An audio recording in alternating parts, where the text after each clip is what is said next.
Here we are at the Presidio Chapel, and we're so lucky to have Bishop Mariann Budde, who's the Bishop of Washington, all the way from Washington, D.C., all the way out to California. We're so grateful to have her here in the city. She's famous, I think, probably for preaching the sermon after the inauguration in January, and she made a very, very brave statement about support, about the importance of showing mercy on people that's easy to disregard or to single out and scapegoat. So it was a very brave and courageous thing to do, but we're so glad to have you here in the city. And good to be here. yeah, and I think so much about just like your daily life as a bishop. I think many people may not really know what a bishop does. So how do you spend your time as a bishop? Great to see you. Great to be here.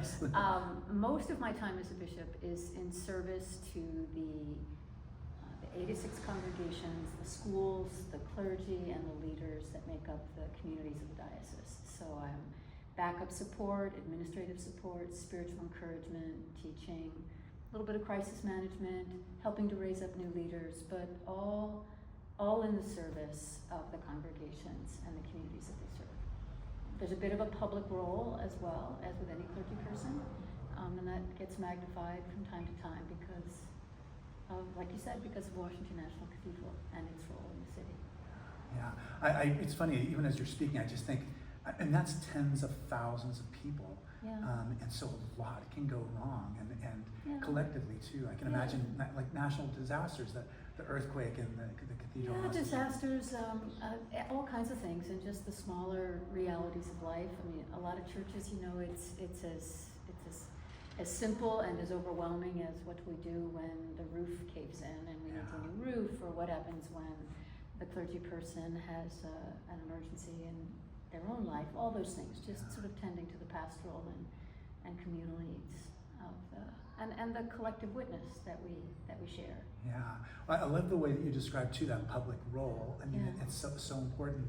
And I know as you were preparing to preach after the inauguration, I mean, so much was changing. We really didn't know how things were going to be. Right. Like, how did you decide what to say, and then how did you find the courage to be able to say something like that? Yeah. Well, I had a lot of time to think about it because we knew we were going to do the service in a particular way even before the election. Oh, great. And that our goal was to have a prayer service for the nation. The theme would be to pray for unity after what are typically pretty bruising, divisive times. So I knew I was doing that, and then after President Trump was elected, I knew that I would be offering it in that context. So I just started thinking about what is unity in what is unity? It's not everybody agreeing. It's not everyone belonging to the same party. It's what are the things that hold us together beneath all of those things, and then what are the things that we need if we're going to pray for unity? What are some of the things that we need to commit to? And that's what I started thinking about. Respecting the dignity of every human being, the need to be honest in both our private but also our public discourse. Humility, we all make mistakes, we all trying to do this together, and then mercy as a value, not as something that only powerful people give to those with less power, but something that we all need from time to time. Yeah, that we all need and we can all offer too as a kind of gift to each other. But there were certain people that had been singled out almost incessantly, both during the campaign and then also as the president assumed the mantle of leadership, that I thought were real distortions of what we know to be true about the people that we know and love, both within the migrant community and certainly among LGBTQ people, and especially the way trans people have been singled out as for such cruelty. Yeah. And I felt like That's been what I think has been most heartbreaking for me is people who are not able to defend themselves, people who are in a small minority and just being singled out and being scapegoated. It's heartbreaking. And that's why I just think, I mean, there's so few chances for ordinary people to be heard, and we just don't hear very many people saying, hey, talking about immigrants in that way is cruel.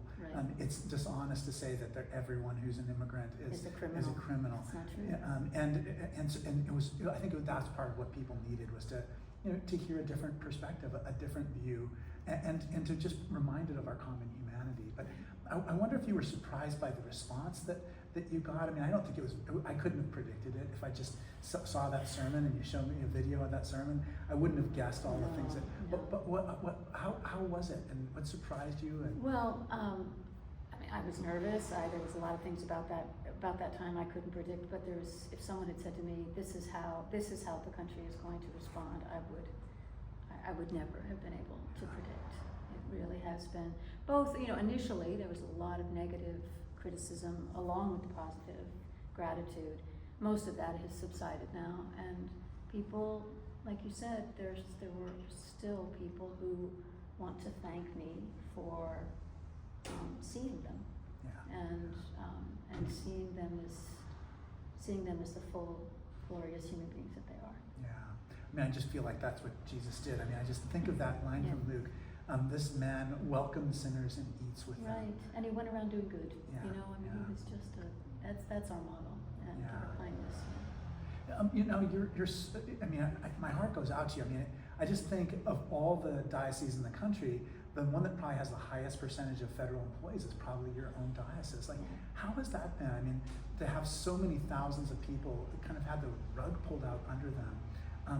It almost seems like a pastoral emergency of huge scale. Yeah, it's devastating, and it's unfolding still. People have been losing their jobs dramatically, and in large numbers, in groups across different segments of the federal government, and now contract workers, and also the district government of Washington D.C. So, yeah, it's. I think right now we're still in a time of shock and deep grief, some anger. People have dedicated their lives to certain segments of the government that are now being dismantled or destroyed. So I don't think we know yet, but right now every congregation is just doing everything they can to be pastorally supportive, and we're trying to. It reminds me of like the first months of COVID, actually, when just everything needed to shift into a different mode, and so we're there now. And also we have a very large migrant population, and so there's a tremendous amount of concern there as well. So pastorally, my heart is there. I'm here, but my heart is there. I'm glad you because in a way you have pastoral responsibility to us here. Yeah, no, I feel that, but But you're right. I can imagine just even being away for a few days. I was just talking to your counterpart, the dean, this morning at the cathedral, and the cathedral congregation. They're just trying to surround all the people who are really trying to figure out what their next step in life will be. Well, let me describe the scene to you, but the Bella lecture, the inaugural Bella lecture, you gave it in Berkeley on Wednesday. The church they originally were going to allow 500 people in because it doesn't fit. And instead they let 600 people in, really had to turn people away, and then had 1,000 people watching online at the start. I felt this. I mean, there's so many people there who I love so much, and I could see tears in their eyes. But overall, leaving that room, I've just felt such a tremendous sense of hope. And I wonder if you can talk about what's giving you hope these days, and what signs of goodness do you see breaking through all this? Right. It's not that much different from any other time in life, but particularly in hard times, hope comes in the way other human beings care for the way we care for one another. And seeing someone else speak or act with love and with courage always wants me to do the same. It's catchy, it's contagious. That's right. I love and that. And so there's that, and then some of the more predictable ways that God breaks through to us, and the beauty of nature. It's beautiful here, by the way.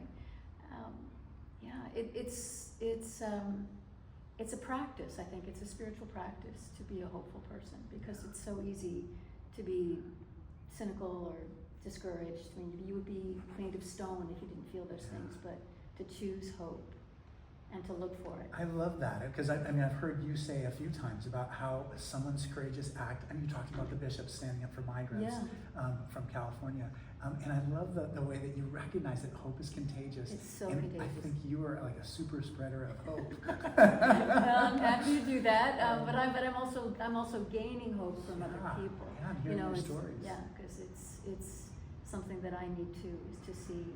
And I feel, at this stage in my life, I have a real responsibility to those coming up behind me, and they don't need, they need my encouragement and my hope and everything I can do to make it just a little bit easier for them, because as they face what their lives are. Yeah, definitely.